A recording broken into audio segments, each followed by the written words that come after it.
Okay, guys, so today is Mozart's birthday. It's also my brother's birthday because he happened to be born on Mozart's birthday. Um, so I wanted to talk a little about Mozart. So his sister was also a Wunderkind like him, maybe considered more so than him. There was written testimony that she was more talented than him, but she was not allowed to compose. Now, obviously, if you're in music at all, you know that their father was a composer, Leopold. Uh, if you're citing something that you sang a Mozart aria, you should specify that it's Wolfgang Amadeus and not Leopold. So, or sign it WA so that people know who you're referring to. Now, it seems indicative that Nan Earl had actually helped him orchestrate his first concerto as well as a couple of his piano concertos, as they were actually signed, instead of Wolfgang Amadeus, they were signed Amadeus Wolfgang, and the handwriting was different. And considering the fact that Mozart was so prolific and wrote so much in his very short lifetime, having passed away at the age of 35, I wonder how much Nan Earl helped him co-compose and didn't get any credit for it. It's kind of an interesting conversation. I bet that she did have a lot more input than we're aware of.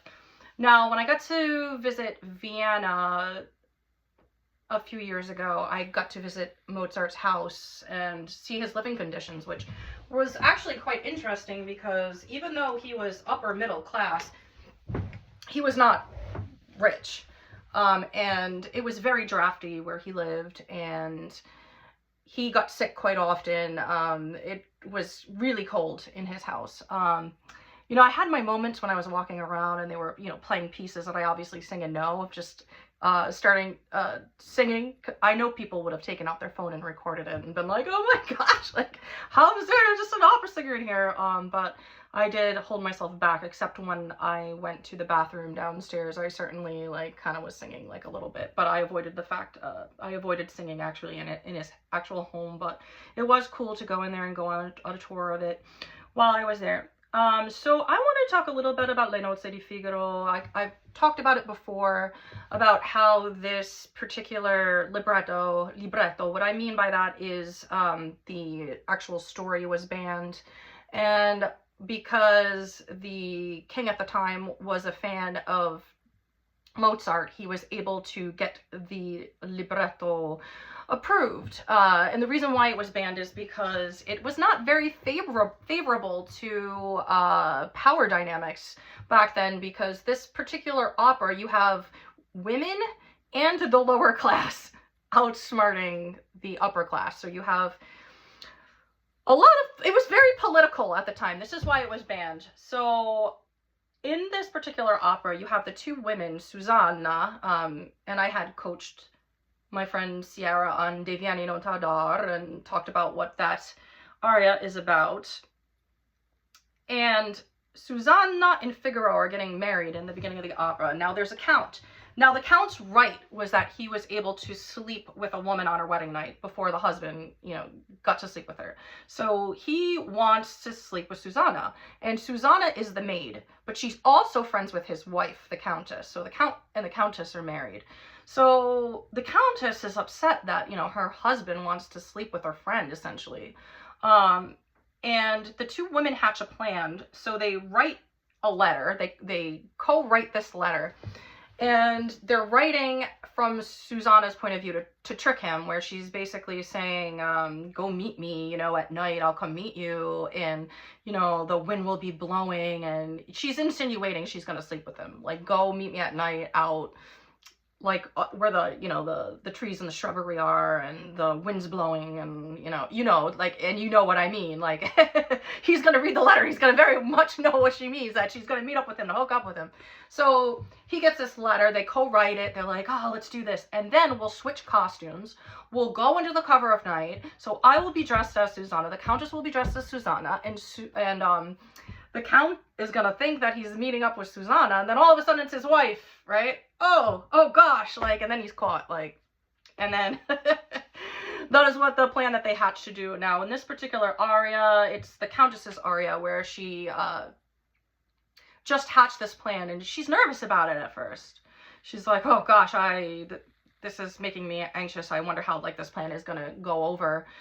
So let's start listening to it. So I'm listening to Mirella Freni, and let's listen to the recitative, which is I already kind of discussed with you. That's the storytelling of it. So let's listen to what she has to say. Now, another thing that was really interesting about Mozart is the way that he was able to use different characters as a foil for the other. So what's really interesting is that you have the maid Susanna, who's also the friend, and at the beginning of her aria De Vieni, giunse alla fine il momento, right? The beginning of the Countess's aria, we have, e Susanna non vien. Does it sound similar? Giunse alla fine il momento, e Susanna non vien. So really, he's showing the relationship between these two characters. He's showing them as equals by using the same music in the intro of the recitative. So let's listen. Oops. Wait, oops. Here we go.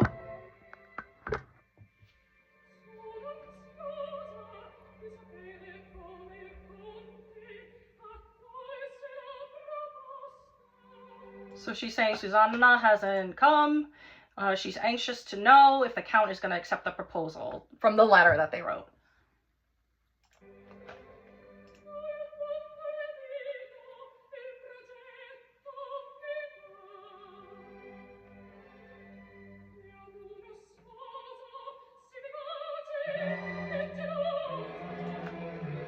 Okay, so she's saying like that the plan seems a little kind of bold, and she's going behind the back of her husband, who is forceful and jealous. Now, when you hear the word jealous, this is indicative of why she ends up winning this, because he doesn't want the Countess with anyone else. He does love the Countess. So by seeing a little bit of a hint that he's going to be jealous, like he doesn't actually, that's indicating that he probably doesn't want to lose the Countess if he's already showed jealousy like towards her and the idea of her with other men, right? So he doesn't want to lose his wife, right? It's indicating that. But what's the harm?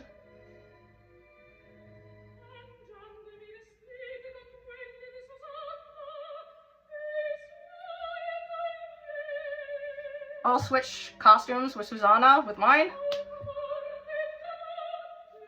Under the cover of darkness. So, oh heavens.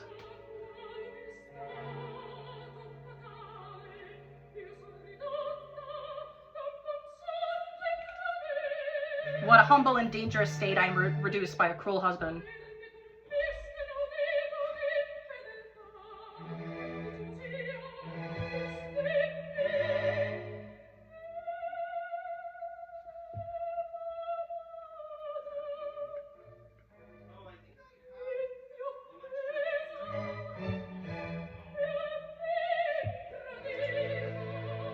Okay, let's talk about what she just said there. So,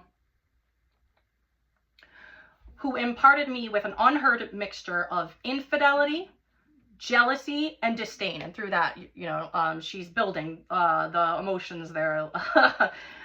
First he loved me, then he abused me, and finally betrayed me, right? So every time she says these things, she's building emotionally.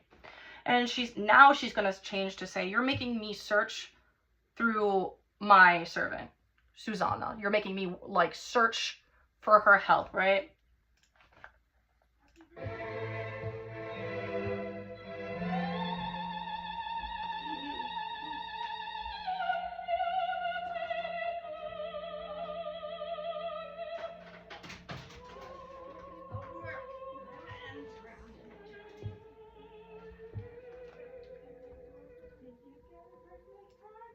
Now, this is going to go to the aria. So now the recitative is over. So the talk singing is over. She's told her story. Now she's going to go into the big emotions of the aria. So, dove sono I bei momenti? Where have the beautiful moments gone? Where are the good times of sweetness and pleasure? Where have they gone? The oaths of that deceitful tongue. So start listening to it. So the first time that she sings it, a lot of times you sing it in a suspended piano, but she'll break the line. When she comes back and she repeats this, she will connect the line. So let's listen the first time. So the first time, It's reflective, so it's probably going to be piano, but not pianissimo.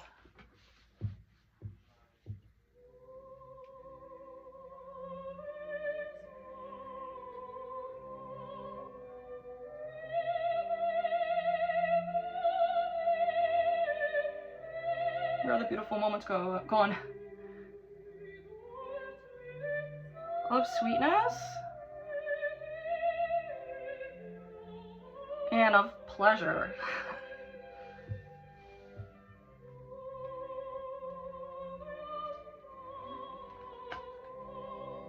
Where have they went? The good memories.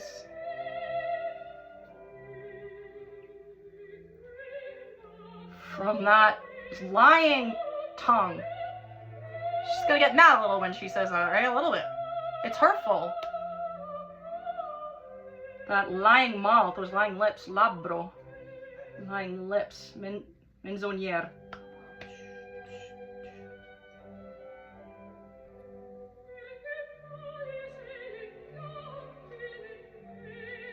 Why is everything pain for me and tears? Why is everything changed? To see conjure. Why has everything changed for me?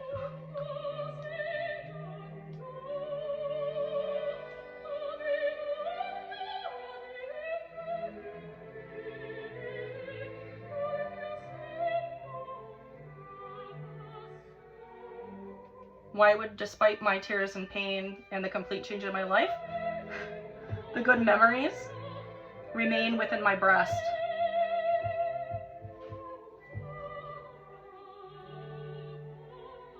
She's asking if the good memories have passed from her breast. Her heart, like, that's synonymous. Now, this is the pianissimi. She comes back. This is going to be prayer, like, oh, like, just desperate, like, just so internal. So this is going to be super quiet.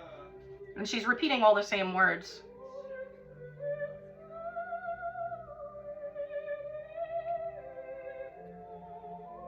Of sweetness and of pleasure. Where are the good times going?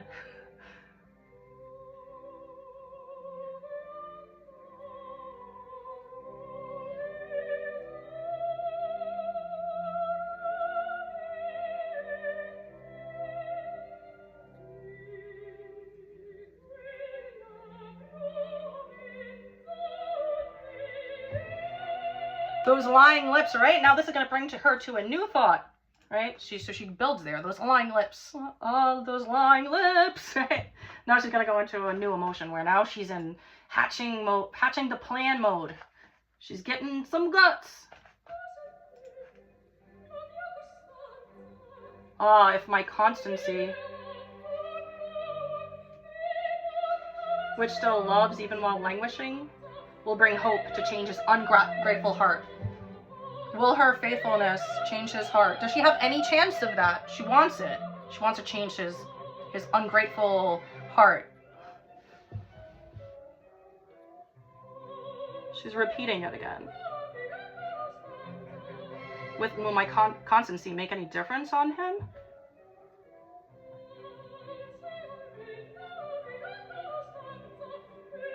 That loves even while languishing. She still loves him even though he's putting her through this. Is there any hope to change his ungrateful heart? She really wants to.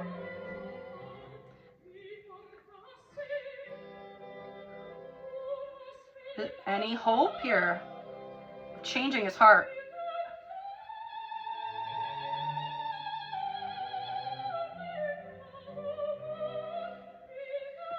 Of changing his heart. Of changing his heart.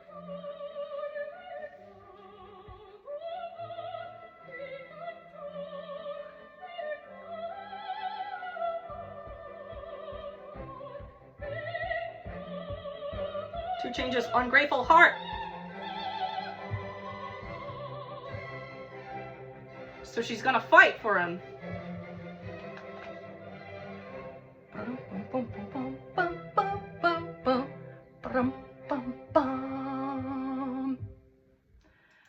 So yeah, you can see that maybe, you know, she's probably been kind of submissive to him, but obviously they have a history here where she's going through her head, you know, in the past and the good memories they had of love and pleasure. And, you know, you can picture them when they were younger and they were laughing together and they were on swan boats and doing like Count and Countess cool stuff together. Like all these things have to pass through her mind where she's remembering all these things when she sings Where Have These Memories Gone, right?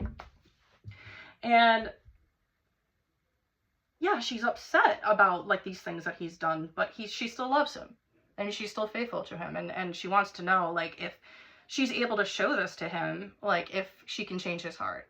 And yeah, they are successful because once he goes there and he realizes that it's just his wife dressed up as Susanna, he's been caught red-handed, and he still loves the Countess, and you know, then they kiss and make up, and the women, they outsmart the men. And that is the breakdown of that aria.